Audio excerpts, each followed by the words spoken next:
আসসালামু আলাইকুম। দর্শক শুভেচ্ছা নিন, আপনাদের সবাইকে স্বাগত জানাচ্ছি আমি কনক সারোয়ার আজকের অনুষ্ঠানে। শিরোনাম দেখে বুঝতে পারছেন, শহীদ ওসমান হাদির যে হত্যা, সেই হত্যার আগে আমাদের এটাকে আমি বলছি রাষ্ট্রীয় পরিকল্পনা। রাষ্ট্রীয় পরিকল্পনা একটি অনেক বড় শব্দ, কিন্তু সার্বিক যে পরিস্থিতি, যেভাবে হত্যাকারী, আপনারা জানেন যে দুটি অস্ত্র সহ একটি ডাকাতি মামলায় তাকে গ্রেপ্তার করা হয়েছিল। পরবর্তীতে সে জামিন পেয়ে ২ মাসের মধ্যে জামিন পেয়ে এই ঘটনাটি ঘটায়। তো এই সবকিছুর মধ্যে একটি যোগসূত্র খুঁজতে যেয়ে আমরা নিম্ন আদালত, উচ্চ আদালত, পুলিশের রিপোর্ট সবকিছু মিলিয়ে আমরা যেটি দেখলাম যে এটিকে আসলে রাষ্ট্রীয় পরিকল্পনা বলা ছাড়া অন্য কিছু বলার মতো কোনো সুযোগ নাই। আমি কিছু তথ্য প্রমাণ আপনাদের সামনে তুলে ধরবো, বাকিটা আপনাদের বিবেচনা। প্রথমে একটু বলতে চাই যে ধরেন শরীফ ওসমান হাদির যেই মাত্র ৩২ বছর বয়সে তার যেই আহ, রাজসিক বিদায়, তার যে রাজকীয় বিদায়, মানে একটি ছেলে, মানে যে কোনো বড় কোনো দলের সঙ্গে যুক্ত না, কিচ্ছু না। জুলাই বিপ্লবের অগ্রগামী ভূমিকায় ছিল। ইনকিলাব মঞ্চ নামে একটি রিসার্চ স্টাডি সার্কেলের মতো একটি সংগঠনের মুখপাত্র। তাকে কেন্দ্র করে এই যে লক্ষ লক্ষ মানুষের উপস্থিতি, এই উপস্থিতি ইতিমধ্যে ধরেন আমাদের উম, আহ, কি বলবো, অহংকারী, পায়াভারী, শক্তিশালী রাজনীতিবিদদের মুখে চুনকালি দিয়ে দিয়েছে যে মানুষের ভালোবাসা পাওয়ার জন্য যে মানে বহু বড় দলের বহু বড় নেতা হতে হয় না। মানুষের ভালোবাসা যে ঐশ্বরিক এবং এটা যেভাবেই আসে, এ বিষয়টি আমি তো রাজনীতিবিদদের যাদের চেহারা দেখলাম, যাদের বক্তব্য শুনলাম, মোটামুটি এই বিষয়টি নিশ্চিত। তো আমরা যদি একটু মূল বিষয়টায় যাই, মূল বিষয়টায় যাওয়ার আগে আমি একটু আপনাদেরকে, দর্শক, বাংলাদেশের স্ট্যান্ডিং যে বিধান, সেই বিধানের জায়গাটা একটু বলতে চাই। যে আমাদের পুলিশ বলেন, আমাদের সেনাবাহিনী বলেন, প্রত্যেকটা জায়গায় তাদের একটা এসওপি, সংক্ষেপে এসওপি, এটার স্ট্যান্ডিং অপারেটিং প্রসিডিওর বলে একটা উম, আইন আছে, একটা আইন কি একটা বিধান আছে আর কি, এসওপি। অর্থাৎ এনি ইমার্জেন্সি কন্ডিশনে, ধরেন ঢাকা শহরে একটা ভয়াবহ ভূমিকম্প হলো, বা কোথাও একটা ভয়াবহ একটা বিস্ফোরণের ঘটনা ঘটলো, বা কোথাও ভয়াবহ একটা দুর্ঘটনা হলো, বা কোথাও একটা ট্রেন দুর্ঘটনা হলো, সেই মুহূর্তে আদেশের অপেক্ষায় না থেকে স্ট্যান্ডিং অপারেটিং যে প্রসিডিওর, সেই প্রসিডিওর কিন্তু প্রত্যেকের জন্য আছে। যেমন আমরা বিডিআর হত্যাকাণ্ডের সময় এই এসওপি ফলো না করার জন্য কিন্তু আমরা সেনাবাহিনীকে দায়ী করি। কারণ সেখানে ধরেন ইউনিফর্ম পরা, বুকের মধ্যে ভারী ভারী মেডেল ঝোলানো মুরব্বীরা সব বসেছিল, চিফ আদেশ দেবেন, তারপর তারা কাজ করবেন, অথচ তারা ভুলে গিয়েছিলেন তাদের একটা স্ট্যান্ডিং অপারেটিং প্রসিডিউর আছে, যেটি এসওপি। পুলিশে আছে, সকল জায়গায় আছে। তো এই ওসমান হাদিকে হত্যা করার পরে যেই যে কথিত খুনির কথা বলা হচ্ছে, ফয়সল, সেই ফয়সল আহ, পরবর্তীতে পরের দিনই বলে দেওয়া হলো যে ফয়সল আহ, গভীর রাতে সীমান্ত ক্রস করে ভারতে ঢুকে গেছে। এবং আমরা পরবর্তীতে দেখলাম যে এটি একটু অবিশ্বাস্য যে ফয়সল খুন করেছে, তার বাসায় গেছে, জামা কাপড় পরিবর্তন করছে, মোটরসাইকেলের লাইসেন্স প্লেট পরিবর্তন করছে, অস্ত্রগুলো লুকানোর জন্য, ফেলে দেওয়ার জন্য তার বাবা মায়ের কাছে দিয়েছে। তো সব মিলিয়ে দেখা গেল যে সে এই খুন করার পরে কোত্থেকে কোথায় গেছে সকল তথ্য চলে আসলো, কিন্তু আহ, সে দেশের বাইরে পালিয়ে গেল। এবং ইন্টারেস্টিংলি আমি তো বলবো যে ডক্টর ইউনুস এই হাদির হাদির উপর গুলি বর্ষণের পরপরই পরপরই মানে সেদিন রাতেই 9:30-10টায় তিনি উপদেষ্টা, পুলিশ, সশস্ত্র বাহিনী, গোয়েন্দা সংস্থার সঙ্গে একটি জরুরি বৈঠক করেছেন। এবং সেখানে তিনি বলেছেন যে হাদির উপর হামলাকারীরা যেন দেশ ছাড়তে না পারে। এটি ছিল প্রধান উপদেষ্টার মানে একদম সকলকে ডেকে নিয়ে আদেশ দেয়া, এবং এই বৈঠকটি হয়েছে হাদি যেদিন গুলিবিদ্ধ হয়েছেন সেই শুক্রবার রাত 9:30-10টায় এই বৈঠকটি অনুষ্ঠিত হয়। কিন্তু পরবর্তীতে আমরা জানলাম যে হাদি নাকি ওই দিনই রাত 3টার সময় বর্ডার পার হয়ে চলে গেছেন। তো এর বাইরে ধরেন পুলিশের হাতে রেড অ্যালার্ট জারির ক্ষমতা আছে। আমাদের মাঠে কিন্তু সেনাবাহিনী ম্যাজিস্ট্রেসি পাওয়ার নিয়ে আছে। হাদির এই ঘটনা কিন্তু দুপুর 2টা 26 বা 27-এর এই ঘটনা তিনটার মধ্যে কিন্তু পুরো দেশের মধ্যে ছড়িয়ে পড়েছে, সবাই জানে। প্রত্যেকটা এজেন্সি তো বটে, প্রত্যেকটা সাধারণ মানুষ জানে, যার কাছে একটা সাধারণ মোবাইলের এক্সেস ছিল সেও জানে যে হাদি গুলিবিদ্ধ হয়েছেন। তো এরপরে যে একটা স্ট্যান্ডার্ড প্রসিডিউর আছে না, আরেকটা প্রসিডিউর যে রেড অ্যালার্ট জারি করা, প্রত্যেকটা জায়গায় ব্লক রেড দেয়া, রাস্তাঘাটে তল্লাশি চৌকি বসানো, সীমান্তে রেড অ্যালার্ট দেয়া, সীমান্তের যে জায়গাগুলো দিয়ে মানুষ পালিয়ে যায় গোপনে সেই জায়গাগুলোকে সুরক্ষিত করা, এই সব কিছু। কিন্তু দুর্ভাগ্যজনক হচ্ছে কোনো ধরনের কোনো এসওপিও মানা হয়নি, রেড অ্যালার্টও দেওয়া হয়নি, কিছুই হয়নি। তো এখন আমরা যদি দেখি যে আমরা একটু ডকুমেন্ট গুলো একটু যাই। হাদির এই যে খুনি, কথিত খুনি ফয়সল, সে অ্যারেস্ট হয়েছে 8ই নভেম্বর, এবং 8ই নভেম্বরের যে এজাহার, সেই এজাহারে কিন্তু হাদির এই বিষয়টা নিয়ে বিস্তারিত বলা হয়েছে যে সে কয়টা অস্ত্র, কি বিষয়, সবকিছু মিলিয়ে কিভাবে ধরা পড়েছে সেটা কিন্তু এই এজাহারে হাবিলদার মোহাম্মদ মশিউর রহমান 8/11/24 তারিখে আদাবর থানার কাছে এই এজাহারটি দায়ের করেন, এবং সেখানে তারা জানান যে 7/11 তারিখে, অর্থাৎ 7ই নভেম্বরে আসলে মূলত তাকে গ্রেপ্তার করা হয়। 8 তারিখে এজাহার দায়ের করা হয়, এবং তার সাথে তার কি কি অস্ত্র পাওয়া গেছে, কয়টা ফোন পাওয়া গেছে, দুটি যেমন প্লাস্টিকের বারযুক্ত বিদেশি পিস্তল, গুলিবিহীন একটি ম্যাগাজিন যুক্ত পিস্তল, গ্রিপের উভয় পাশে প্লাস্টিক, অর্থাৎ বিস্তারিত বিবরণ আছে এর সাথে, এবং তাজা গুলির বিবরণ আছে। তো সব মিলিয়ে তিনি এজাহার দায়ের করেন 8ই নভেম্বর 2024 সালে। তো 8ই নভেম্বর 2024 সালের এই এজাহারের পরে আপনার 9 নভেম্বর এই ফয়সলের নামে এই ডাকাতির মামলায় তাকে গ্রেপ্তার দেখানোর জন্য আবেদন করা হয়, এবং আমি যদি আপনাদেরকে এই এই এই আবেদন থেকে একটু পড়ে শোনাই। বিজ্ঞ মেট্রোপলিটন ম্যাজিস্ট্রেট আদালতের এই আবেদন বিষয়, হাজতি আসামি ফয়সল করিম মাসুদ ওরফে রাহুল 36কে মামলায় গ্রেপ্তার দেখানোর আবেদন। আদাবর থানার মামলা নম্বর 2, তারিখ 1/11/24, অর্থাৎ 1 নভেম্বর 2024 তারিখে একটি ডাকাতির মামলা, যেটি 382 ধারা, পেনাল কোড 427, ধারা 382/427 পেনাল কোড। এবং সেখানে মনমত হালদার এসআই নিরস্ত্র, তিনি বলছেন যে এই ফয়সল করিম মাসুদ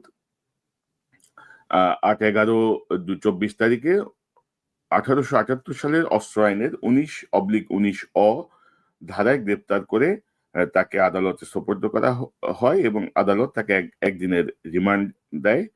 এবং এই ব্যক্তি গত 28/10/2024, অর্থাৎ 28শে অক্টোবর 2024 2টার সময়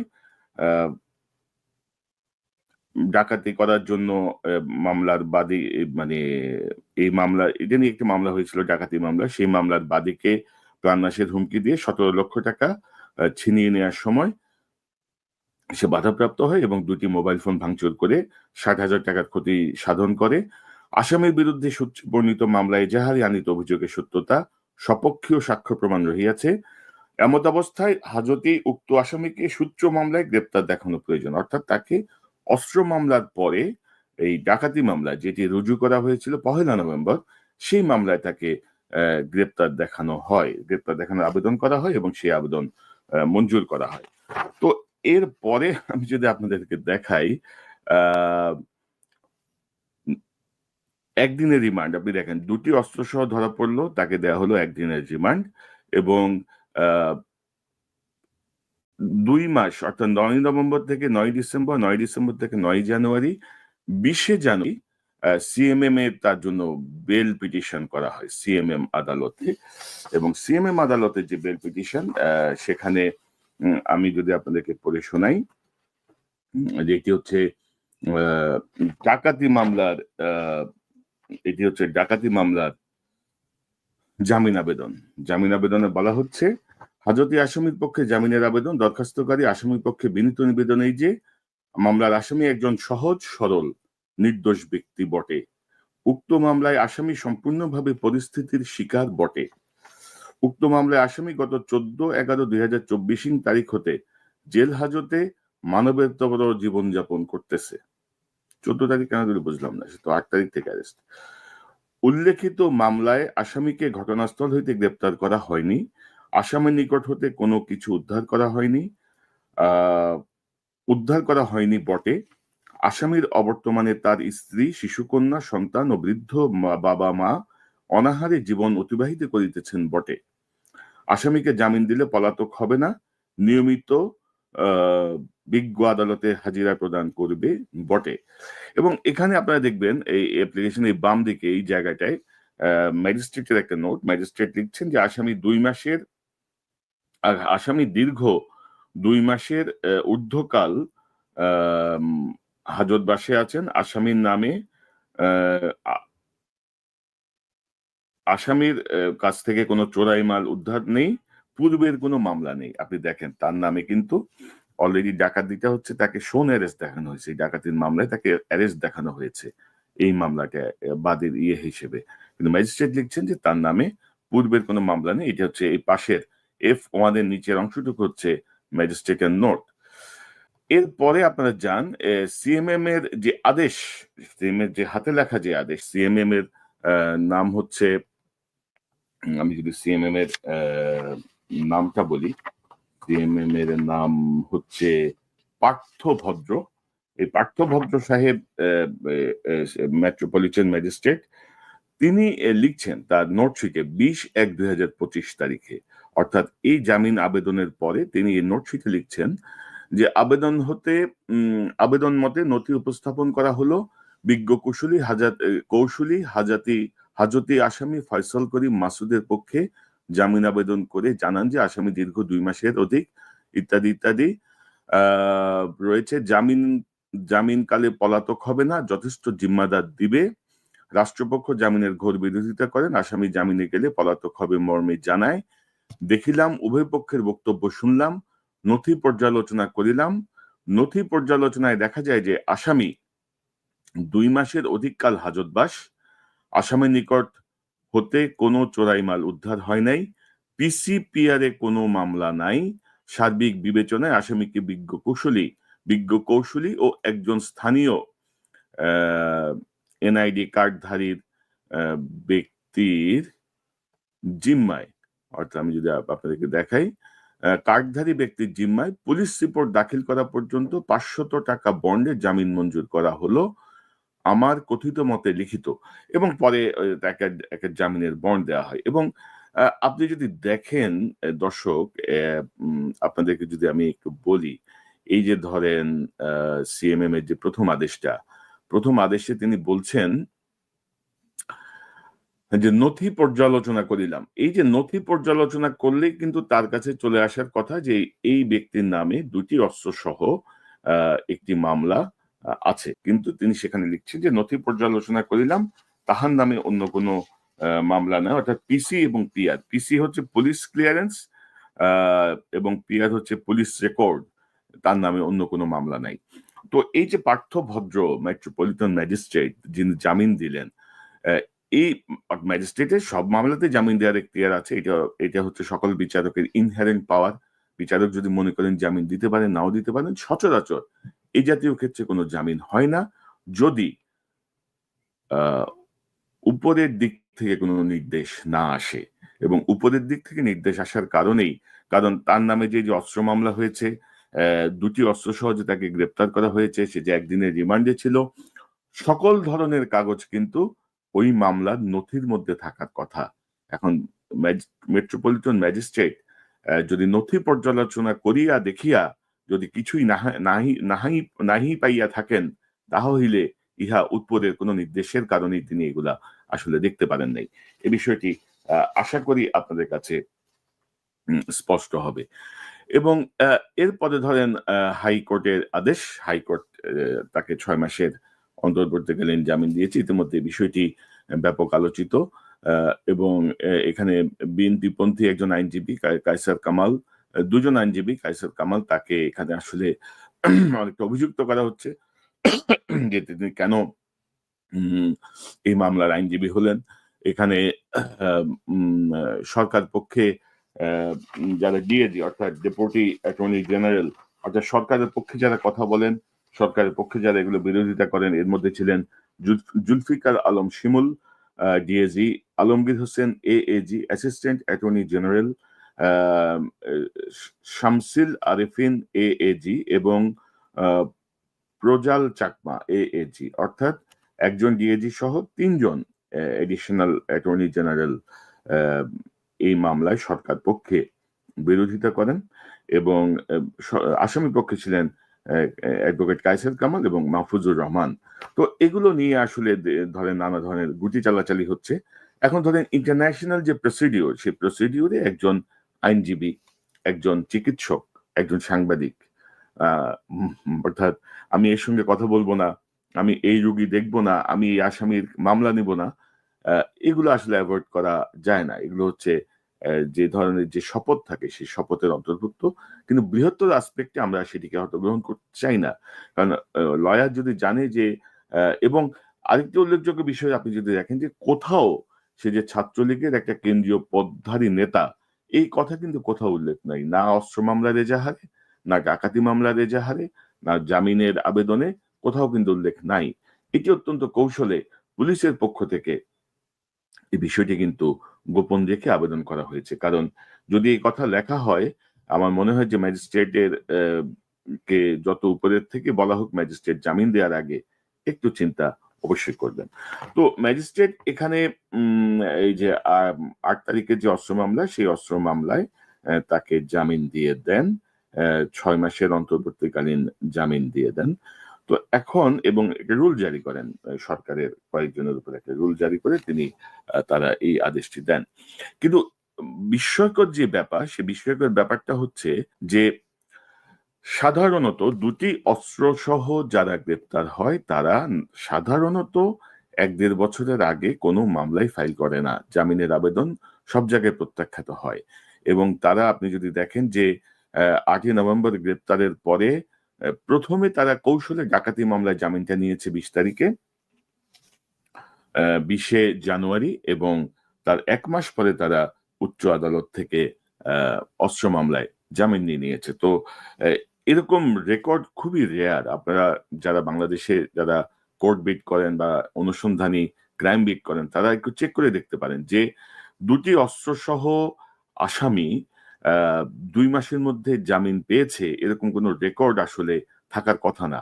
আপনি যদি গত ১০ বছরের রেকর্ড দেখেন, সেখানেও দেখবেন হয়তো ১টা-২টা মামলা এরকম থাকতে পারে। কিন্তু এটি অত্যন্ত বিস্ময়কর এবং এখানেই হচ্ছে প্রশ্ন যে নিম্ন আদালত জামিন দিয়ে দিল ডাকাতি মামলায়, ম্যাজিস্ট্রেট এখতিয়ার বহির্ভূত ভাবেই বলবো, কারণ সচরাচর এই প্র্যাকটিসটা হয় না।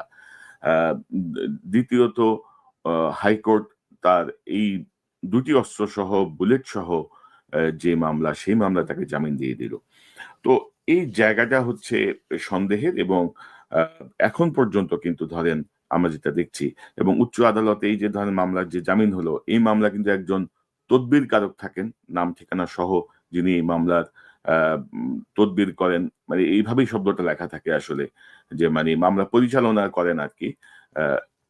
তাকে ধরা হয় নাই, বিচারককে জিজ্ঞাসাবাদ করা হয় নাই, আইনজীবীদের জিজ্ঞাসাবাদ করা হয় নাই, নিম্ন আদালতের ম্যাজিস্ট্রেটকে জিজ্ঞাসাবাদ করা হয় নাই, পুলিশের যেই হাবিলদার, পুলিশের যেই এসআই দুটো রিপোর্ট দিল, একটা এজাহার দিল, আরেকটা হচ্ছে তাকে ডাকাতি মামলায় শোন অ্যারেস্ট দেখানোর আবেদন করলো, তাদেরকে জিজ্ঞাসাবাদ করা হয়নি। কেন তারা ছাত্রলীগের এই পরিচয় গোপন রেখেছে, কেন তারা মূল বিষয়টা তুলে ধরে নাই, কেন ম্যাজিস্ট্রেট নথিপত্র পর্যালোচনা করেও বিস্তারিত কোনো অস্ত্র মামলার কোনো খোঁজ পায় নাই, কেন পুলিশ রেকর্ডে তার নামে কোনো রিপোর্ট সেখানে ছিল না, ছিল নাকি ছিল না, তিনি দেখেছেন নাকি দেখেন নাই, তিনি কি আদিষ্ট হয়েছেন, আদেশপ্রাপ্ত হয়েছেন এগুলো না দেখার জন্য, খুব সম্ভবত আদেশপ্রাপ্ত হয়েছেন না দেখার জন্যই। তো এর পরবর্তী যে কাগজটা আমি আপনাকে দেখাবো, এটা হচ্ছে বেল বন্ড। বেল বন্ড মানে হচ্ছে হাইকোর্ট থেকে যখন জামিন আদেশ নিম্ন আদালতে যায়, তখন এই একটা জামিননামা নিম্ন আদালতকে দিতে হয়, অর্থাৎ হাইকোর্টের জামিন আদেশটা ভ্যালিডেট হয় নিম্ন আদালতে, এবং হাইকোর্টের আদেশেও এই কথাটা লেখা আছে যে furnishing bail bond subject to the satisfaction of the learned chief metropolitan magistrate, অর্থাৎ হাইকোর্ট যে আদেশটা দিয়ে মেট্রোপলিটন ম্যাজিস্ট্রেটকে এটা বেল বন্ডটা রেডি করতে হয়। তো বেল বন্ডটা যদি আমরা দেখি, সেখানে আপনারা দেখবেন যে দুজন জিম্মাদার আছে এখানে। একজন হচ্ছেন আমি আচ্ছা তার ছবিটা একটু দেখাচ্ছি। বেল বন্ড ধরেন 19 তারিখে জামিন হয়েছে, 19 তারিখে 19শে ফেব্রুয়ারি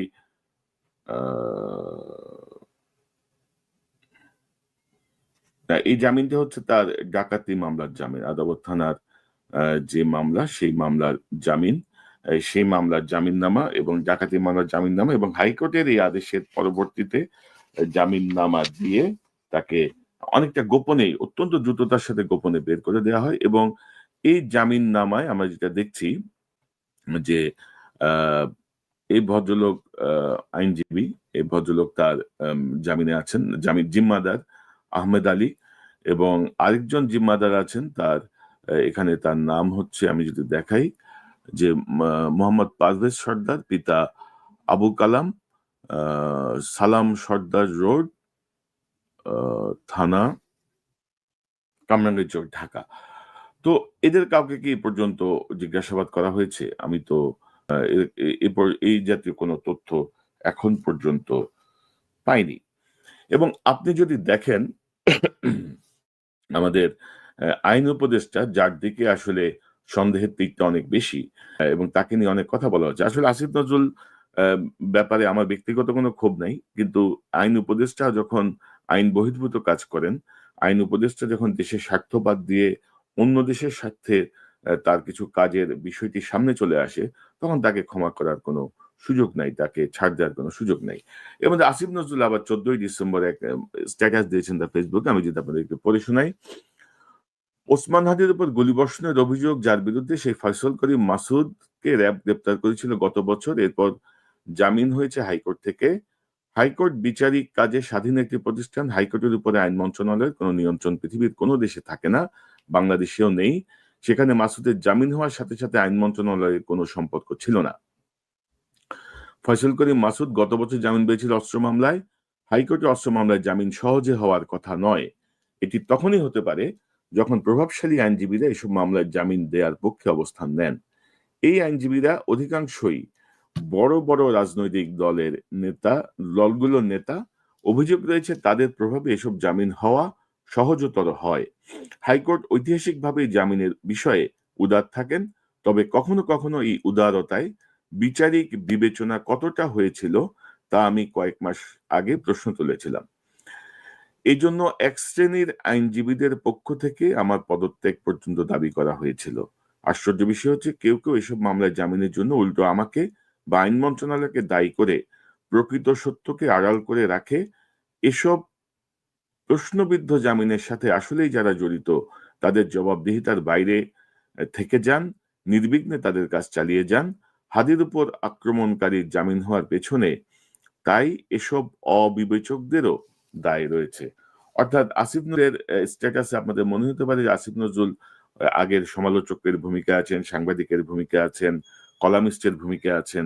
তিনি লিখছেন যে ইহা ঠিক হচ্ছে না, ইহা অবিবেচক কাজ, এটা এই জাতীয় ধরেন জ্ঞানগর্ভ কথা তিনি বলছেন। অথচ গত 16 বছরে হাসিনার দ্বারা আমাদের উচ্চ আদালত, আমাদের নিম্ন আদালতের যে ক্ষতিগ্রস্ততা, আমাদের যেই খেয়াল খুশি মতো বিচারটাকে যে পকেটে ঢুকিয়ে ফেলা হয়েছিল, বিচারটাকে যে ইচ্ছামতো ভাবে ব্যবহার করা হয়েছিল, সেই জায়গাটা ঠিক করার দায়িত্ব ছিল আসিফ নজরুলদের। এখনো হাসিনা আমলের নিয়োগ পাওয়া 62 জন বিচারক হাইকোর্টে বহাল তবিয়তে বসে আছেন এবং কিছু অতি নিম্ন শ্রেণীর বিচারক, মানে জানোয়ার প্রকৃতির বিচারক, যারা হাসিনার পাচাটা কুকুর, তাদেরকে সরাতেও এই আইন মন্ত্রণালয়ের, এই প্রশাসনের 6-7 মাস সময় লেগেছে এবং এটা আপনারা সবাই ইতিমধ্যে জানেন এবং তাদেরকে খুব বিনয়ের সাথে তাদেরকে উচ্চ আদালত থেকে সরানো হয়েছে। আমি আপনাদেরকে আরেকটা সংবাদ দেখাতে চাই। এই যে আসিফ নজরুল ধরনের এত বড় বড় কথা বলছে, আমি যদি আপনাদেরকে একটু দেখাই যে এটি হচ্ছে সংবাদপত্রের বিপুল সংখ্যক জামিন দেওয়ার হাইকোর্টের 3 বিচারপতির কাছে ব্যাখ্যা তলব। এটি হচ্ছে 28 অক্টোবর 2025। এবং এখানে বলা হচ্ছে প্রধান বিচারপতি সৈয়দ রেফাত আহমেদ হাইকোর্টের ৩ বিচারপতির নামে কারণ দর্শানোর নোটিশ জারি করেছেন।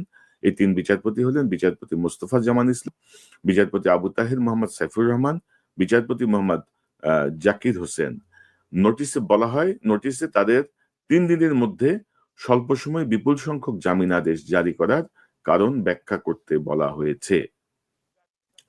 এবং এখানে দেখা যায় যে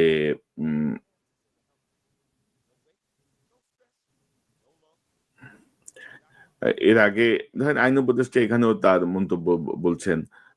নোটিশে বলা হয়েছে বিচারকের জামিন আদেশ দেওয়ার সময় ২ সদস্যের বেঞ্চের দায়িত্বে ছিলেন। বর্তমানে তারা একক সদস্যের বেঞ্চের দায়িত্ব পালন করছেন। এছাড়া জামিন আবেদনে অভিযুক্তদের আইনজীবীদের তালিকাও জমা দিতে বলা হয়েছে। এর আগে আইন উপদেষ্টা আসিফ নজরুল জানিয়েছিলেন একজন বিচারকের জামিন মঞ্জুর করার ক্ষমতা আছে, তবে ৪ থেকে ৫ ঘন্টার মধ্যে ৮০০ মামলা শুনানি সম্ভব কিনা তা নিয়ে উদ্বেগ প্রকাশ করেন তিনি। হাইকোর্টের অনলাইন কার্যতালিকা অনুযায়ী বিচারপতি মোহাম্মদ জাকির হোসেন এবং বিচারপতি কে এম রাশিদুজ্জামান রাজার বেঞ্চ ৪ সেপ্টেম্বর ২টা থেকে ৪:১৫-র মধ্যে ৬১১টি জামিন আদেশ মঞ্জুর করেন। ওই দিন বেঞ্চ ১১০৪টি আবেদনের শুনানি করে ৭৬৮টি মামলায় আদেশ দেয়। ২৪ সেপ্টেম্বর বিচারপতি মোস্তফা জামান ইসলাম, বিচারপতি ইউসুফ আব্দুল্লাহ সুমনের অবকাশকালীন বেঞ্চের কার্যতালিকা অনুযায়ী সকাল ১১টা থেকে দুপুর ২টা পর্যন্ত ১১৪১টি জামিন আদেশ মঞ্জুর করে।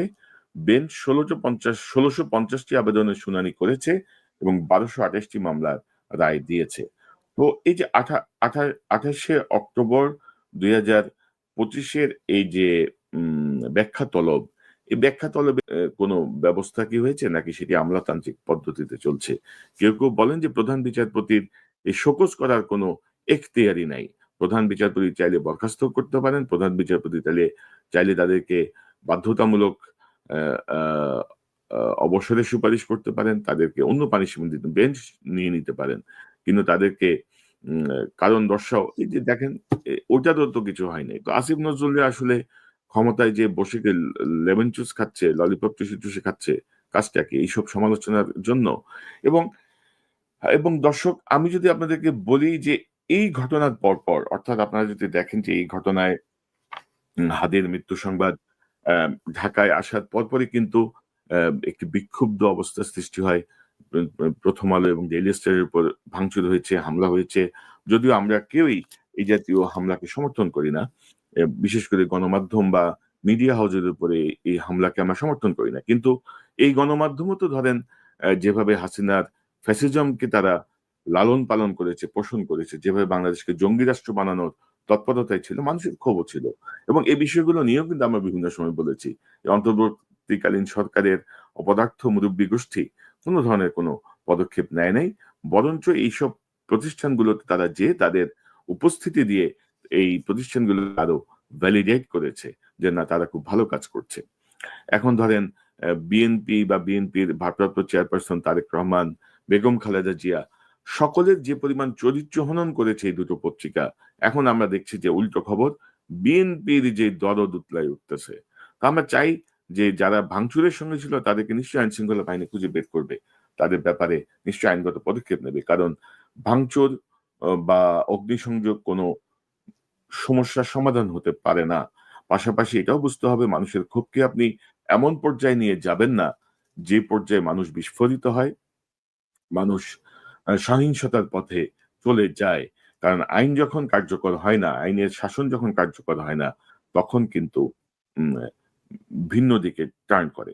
তো 'প্রথম আলো ডেইলি স্টার' যেদিন ভাঙচুর হচ্ছে, সেদিন রাতে যখন একটা বিক্ষুব্ধ পরিস্থিতি, সেই বিক্ষুব্ধ পরিস্থিতির রাতেই ময়মনসিংহে আরেকটা আ ঘটনা ঘটে।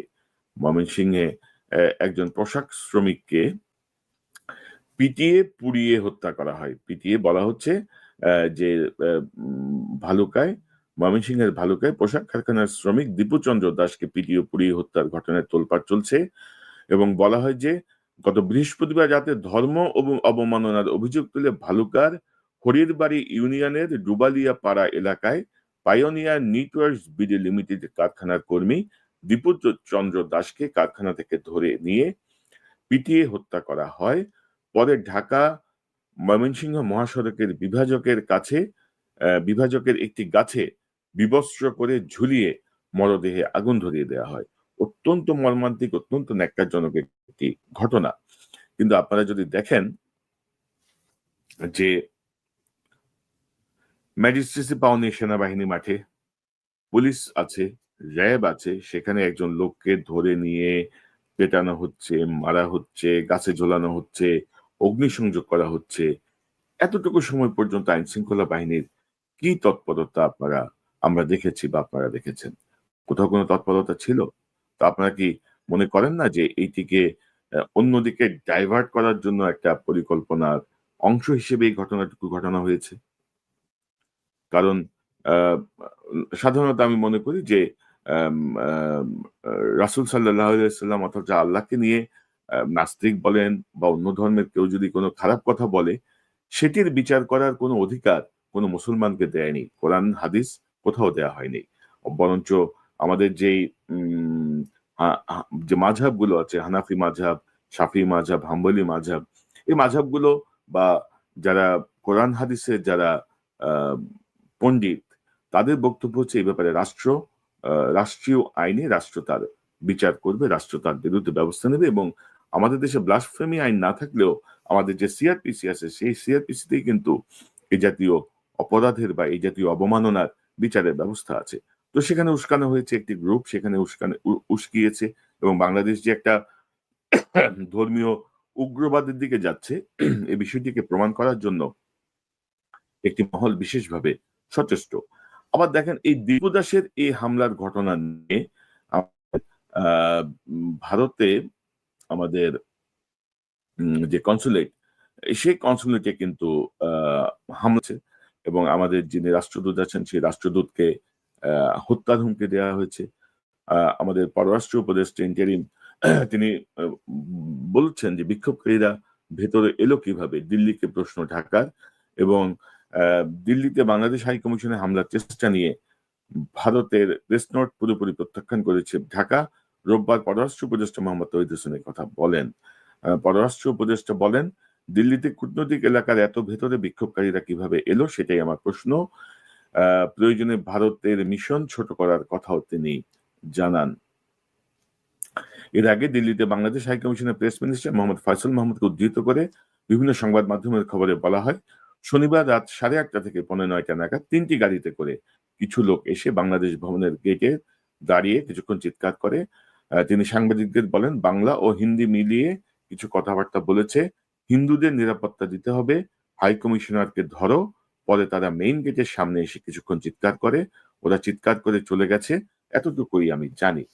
অর্থাৎ দর্শক আপনি যদি এই ওসমান হাদির এই হত্যাকারীর জামিনের যেই যে ধারাবাহিকতা নিম্ন আদালত, উচ্চ আদালত, তার জামিনে বের আসা, তার দেশ থেকে পালিয়ে যাওয়া, আ একটা বিক্ষুব্ধ অ পরিস্থিতি, অ্যা ভাঙচুর, অগ্নিসংযোগ, এই দীপুকে হত্যা, অ্যা ফয়সলকে ভারতে পালিয়ে যাওয়া সবকিছু মিলিয়ে আপনারা কি বুঝতে পারছেন যে এখানে একটা রাষ্ট্রীয় ষড়যন্ত্রের ব্যাপার আছে? এই রাষ্ট্রীয় ষড়যন্ত্রের সাথে আমাদের স্বরাষ্ট্র মন্ত্রণালয় যুক্ত, আমাদের আইন মন্ত্রণালয় যুক্ত, আমাদের গোয়েন্দা সংস্থা যুক্ত, আমাদের পুলিশের একটা অর্থাৎ স্বরাষ্ট্র মন্ত্রণালয়ের মধ্যে এগুলো সব চলে আসে। বিজিবি যুক্ত এবং সেনাবাহিনীও যুক্ত। কারণ এমন একটি ঘটনা ঘটার পরে যেই পদক্ষেপগুলো নেয়া দরকার ছিল তারা আসলে কার্যত কেউ কোনো পদক্ষেপ নেন নাই। বাংলাদেশে যে সামনে একটি নির্বাচন আসছে, সে নির্বাচনকে বানচাল করার জন্য, একটি অস্থিতিশীল পরিবেশ সৃষ্টি করার জন্য এই উদ্যোগটা নেয়া হয়েছে। এবং আমি তো বলব যে ডক্টর মোহাম্মদ ইউনূস কিন্তু ঘটনার দিন রাতেই ১ম যে কথাটি বলেছেন, তিনি বলেছেন যে অপরাধী যেন পালিয়ে যেতে না পারে। হামলাকারী যেন পালিয়ে যেতে না পারে। এখন ডক্টর ইউনূসের এই আদেশ যদি এরা না মানেন, তাহলে কার কি করার আছে? ডক্টর ইউনূস কি করতে পারেন? আমাদের যে স্বরাষ্ট্র উপদেষ্টা সে তো লেফটেন্যান্ট জেনারেল। তার মানে একটা বোধ বুদ্ধির কোন পর্যায়ে যেয়ে পৌঁছেছে আপনারা দেখেন। এই যে আসিফ নজরুলরা কি বিচার বিভাগের কি সংস্কার করছে? এই কিভাবে জামিন হয়? কিভাবে ছাড়া পায়? মানে এসব কাব্য করে লাভ আছে আসিফ নজরুল যে আপনি বসে কলাম লিখবেন এখন আইন মন্ত্রণালয়ের দায়িত্ব নিয়ে বসে কলাম লিখবেন। প্রবাসী মন্ত্রণালয়ের দায়িত্ব নিয়ে বলবেন যে দালালরা প্রবাসীদের খুব সর্বনাশ করে দিচ্ছে, তো আপনি কি শিখতেছেন বসে বসে? আপনার কাজটা কি? আপনার কাজ তো এগুলো নিয়ন্ত্রণ করা। আপনি না পারলে ভাই বিদায় হন। না পারলে কারোর জন্যই কোনো কিছু থেমে থাকে না। কারোর জন্যই কোনো কিছুই অর্থাৎ অ্যাবসোলিউট না এই পৃথিবীতে। আমি আজকে আছি কালকে থাকবো না। আপনি আজকে আছেন কালকে থাকবেন না। পৃথিবী থেমে থাকবে না। পৃথিবী পৃথিবীর মতো চলবে। হাসিনার এত দুর্দান্ত প্রতাপে শাসন করছে, পালিয়ে গেছে না? টিকে থাকতে পারছে। সে আর ফিরে আসতে পারবে? মনে তো হয় না। তো সবকিছু মিলিয়ে এই যে একটি রাষ্ট্রীয় পরিকল্পনা, এই পরিকল্পনার মুখোশ উন্মোচন করবে কে? কারণ উপদেষ্টা পরিষদের একটা অংশ, পুলিশের একটা অংশ, বিজিবির একটা অংশ, গোয়েন্দা সংস্থার একটা অংশ, সবাই এর সঙ্গে যুক্ত। এবং আপনারা জানেন যে হাদির মৃত্যুর সংবাদ আমরা সবাই মানসিকভাবে প্রস্তুত ছিলাম। কিন্তু হাদির মৃত্যু সংবাদ আসার পরবর্তী কি প্রতিক্রিয়া হতে পারে? পুলিশের স্পেশাল ব্রাঞ্চ কিন্তু এমন একটা রিপোর্ট এই ডিক্লারেশনের কমপক্ষে ৩ দিন আগে প্রধান উপদেষ্টা, স্বরাষ্ট্র মন্ত্রণালয়ের সব জায়গায় পৌঁছে দিয়েছে বলে আমি বিশ্বস্ত সূত্রে নিশ্চিত হয়েছি।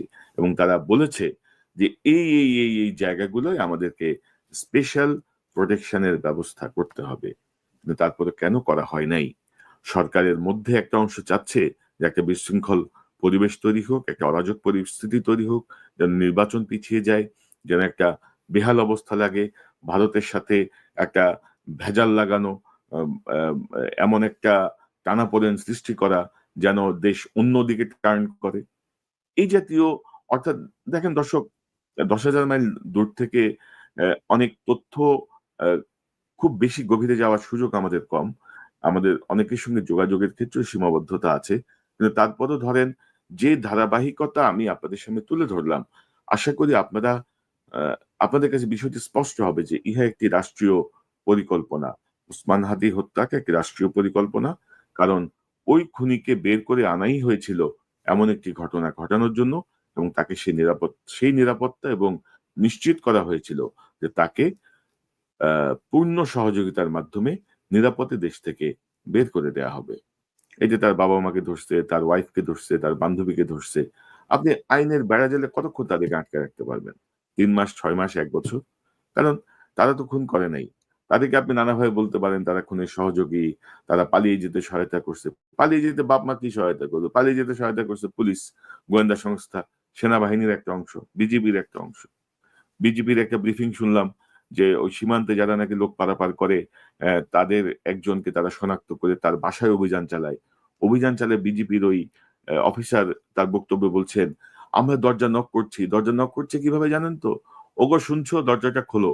বলে যে, "আমরা দরজা বাইরে ০.৫ ঘন্টা দাঁড়িয়েছিলাম।" ইতিমধ্যে ওই তার স্ত্রী ওই আসামিকে ফোন করে বলে দিয়েছে, "পুলিশ, বিজিবি কিন্তু বাসায় চলে আসছে।" তো আপনি আপনি মানে কি আপনার রং-ঢং করতে যান? রং-ঢং করতে যান, দরজা নক করে ০.৫ ঘন্টা দাঁড়ায় থাকবেন। এর মধ্যে তার বউ ফোন করে আসামিদের সতর্ক করে দিবে। এই ট্রেনিং পাইছেন আপনারা? এগুলো আমাদেরকে শিখান। এগুলো আমাদেরকে বুঝাইতে চান। কি বুঝাইতে চান আমাদেরকে? তো দর্শক এই হচ্ছে অবস্থা। এই আমার কাছে যা তথ্য ছিল আপনাদেরকে দিলাম। বাকিটা ভাই আপনাদের বিবেচনা। আমি বাংলাদেশের কোন পত্রিকায় দেখছি না এবং ইন্টারেস্টিংলি ধরেন মামলার যে চার্জশিট সেই চার্জশিট দেওয়া হয়েছে। সেই চার্জশিট দেওয়া হয়েছে আ ২৮ শে ফেব্রুয়ারি অর্থাৎ ২০ ফেব্রুয়ারি আ আসামি জামিনে বের হয়ে গেছে। ২৮ ফেব্রুয়ারি চার্জশিট দেওয়া হয়েছে এবং চার্জশিটে কিন্তু ভালো, চার্জশিটটা খুবই ভালো। চার্জশিটে তার যে অস্ত্র, সেই অস্ত্রের ফরেনসিক ও তারা করেছেন। সে এবং ভেরি আনফরচুনেটলি আপনি দেখেন যে নভেম্বর থেকে ফেব্রুয়ারি এই ২ মাসের মধ্যে আ মামলার আয়ুও কিন্তু পরিবর্তন হয়ে গেছে। মামলার আয়ু পরিবর্তন না হলে হয়তো চার্জশিট আমরা আরো আগেও পেতে পারতাম। তো মামলার আয়ু এই ২ মাসের মধ্যে কেন পরিবর্তন হবে? এরকম একটা ২ টি অস্ত্রসহ যে আসামি ধরা পড়ল সেই মামলা আয়ু পরিবর্তন হয়ে গেছে। আয়ু পরিবর্তন হলে নতুন আইন দায়িত্ব নিয়ে আবার কিন্তু ১ম থেকেই শুরু করতে হয়। ঘটনাস্থল পরিদর্শন থেকে শুরু করে সকল কিছু মিলিয়ে প্রচুর সময় চলে যায়। তারপরেও আমি দেখছি যে এই আ যে চার্জশিট, সেই চার্জশিটে কিন্তু সেই অস্ত্রের ফরেনসিক ও করা হয়েছে এবং মোটামুটিভাবে এটি নিশ্চিত যে এটি আ ফয়সাল করিম মাসুদের ব্যবহৃত অস্ত্র এবং আ সে সন্ত্রাসী। তো দর্শক বিবেচনা আপনাদের।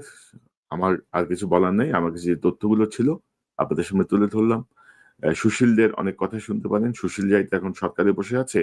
বিপ্লবের আ সঙ্গে সম্পর্কহীন কিছু ধান্দাবাজ গ্রুপ সরকারে বসে আছে এবং তার মধ্যে আসিফ নজরুল, রেজওয়ানা, স্বরাষ্ট্র উপদেষ্টা সহ একটা গং, মানে কি বলবো রে ভাই, ভয়ংকর অবস্থা করে ফেলতেছে। তারপরে দেখেন এই যে এই যে ওসমান হাদি হত্যাকাণ্ডের সঙ্গে আরেকটা অ্যাঙ্গেল হচ্ছে এই যে বিডিআর এর যে রিপোর্ট সাবমিট করা হয়েছে সেই রিপোর্ট নিয়ে প্রত্যেকটা টেলিভিশন, প্রত্যেকটা পত্রিকা, প্রত্যেকটা অনলাইন মাধ্যম সোচ্চার ছিল, নানা বিশ্লেষণ হচ্ছিল, নানা কাজ হচ্ছিল। ওসমান হাদির এই হত্যায় কিন্তু সেটি সাবসাইড হয়ে গেছে, সেটি আড়ালে চলে গেছে। এবং এই বিডিআর হত্যার উম আ যে রিপোর্ট, সেই রিপোর্টের অন্যতম অভিযুক্ত বর্তমান আইজিপি, অন্যতম অভিযুক্ত বর্তমান স্বরাষ্ট্র উপদেষ্টা। আপনি কার কাছে বিচার চাইবেন? অপরাধীর কাছে বিচার চাইবেন? অপরাধী অপরাধী পরিস্থিতি শান্ত করবে? এই 'প্রথম আলো', 'ডেইলি স্টারের' ঘটনা, উম আ ভালুকায় এই যে হিন্দু ধর্মের যে দীপু, তাকে যে পুড়িয়ে হত্যার যে যে এ হত্যা করা, এগুলোর পেছনে কি আপনি মনে করেন না যে পুলিশের কোন সংযোগ আছে? স্বরাষ্ট্র মন্ত্রণালয়, গোয়েন্দা সংস্থার সংযোগ আছে? তারা একটা অরাজক পরিস্থিতি সৃষ্টি করতে চাচ্ছে নিজেদেরকে রক্ষা করতে? আর খোদা বক্সের কথা কি বলব? খোদা বক্স বোধ হয় ডক্টর ইউনূসের তাবিজ করছে। তাবিজ করে কালো জাদু করছে তারে। খোদা বক্সে নিয়ে এত কথা বলা হচ্ছে, খোদা বক্স তো ছাড়বে না ইউনূস। খোদা বক্সের পিএস হচ্ছে আবার বর্তমান আইজিপির মেয়ে। তো মানে একটা অদ্ভুত রকমের মানে পারিবারিক পরস্পর পিঠ চুলকানি পরিষদ তৈরি হয়েছে। এক গ্রুপ এনজিও, এক গ্রুপ চিটাগাং, এক গ্রুপ ওনার খাতিরের, এক গ্রুপ ওনার চাচা, এক গ্রুপ ওনার বেয়াই, এক গ্রুপ ওনার তালই। সবাইরে নিয়ে উনি এক ঠাট্টা মশকরার আ শাসন চালু করছেন। বিপ্লবী সরকারের নামে, বিপ্লবী সরকারের নামে মানে বিপ্লবী সরকার যেখানে হওয়ার কথা, একটা বিপ্লব পরবর্তী সরকার এতটা ঠাট্টা মশকরা দিয়ে হয়? হয় না। দর্শক, এই প্রতিটা বিষয় বিভিন্ন সময় বিভিন্নভাবে আমি অন্তত আমার চ্যানেল থেকে অত্যন্ত পজিটিভলি তুলে ধরার চেষ্টা করেছি। আপনারা যদি বুঝলেন ভালো। ওই যে বুঝলে বুঝপাতা, না বুঝলে তেজপাতা। কিছু করার নেই। ঘটনা আরো ঘটতে থাকবে। আপনারা যদি এইসব অপরাধীদের চিহ্নিত করতে না পারেন, তাহলে আপনারাই বিপর্যস্ত হবেন। আমাদের কারোরই কিছু করার থাকবে না। আমরা শুধু দর্শকের মতো বসে থাকবো। আমরা শুধু আ হাপিত্যেশি করব। একটা ঘটনা ঘটবে, একটা বিষয় সামনে আসবে, আমরা শুধু হাপিত্যেশ করব। এবং আমার মনে হয় যে আমাদের আরেকটু সজাগ হতে হবে। ছাত্র জনতা বিপ্লবকে যারা সফল করেছেন তাদেরকে আরেকটু মনোযোগী হতে হবে। আরেকটু কঠোরতার সঙ্গে পরিস্থিতিতে মাঠে অবস্থান নিতে হবে। কারণ বিপ্লবকে ব্যাহত করতে দেয়া যাবে না। নির্বাচনকে ভণ্ডুল করার যে চেষ্টা সেটিকে ব্যাহত করতে দেয়া যাবে না। পাশাপাশি রাজনৈতিক দল বেশি, বেশি মাতব্বরি না করে আমার মনে হয় যেন আপনাদেরও সতর্ক হওয়ার সময় আসছে। কারণ আপনাদের ব্যাপারেও রিপোর্ট কিন্তু ভালো না। আপনারা বহুত রকমের ধান্দাবাজির সঙ্গে যুক্ত। এই সরকারের সঙ্গে মিলে, এই সেনাবাহিনীর সঙ্গে মিলে, গোয়েন্দা সংস্থার সঙ্গে মিলে। এবং আ আপনারা যা করছেন আমি কাউকে ছাড় দেব না ইনশাল্লাহ। দর্শক, এই চ্যানেলটি সাবস্ক্রাইব করে আমাদের পাশে থাকুন। এই চ্যানেলের মেম্বারশিপ নিয়ে আমাদের পাশে থাকুন। আবারও দেখা হবে ইনশাআল্লাহ। আসসালামু আলাইকুম।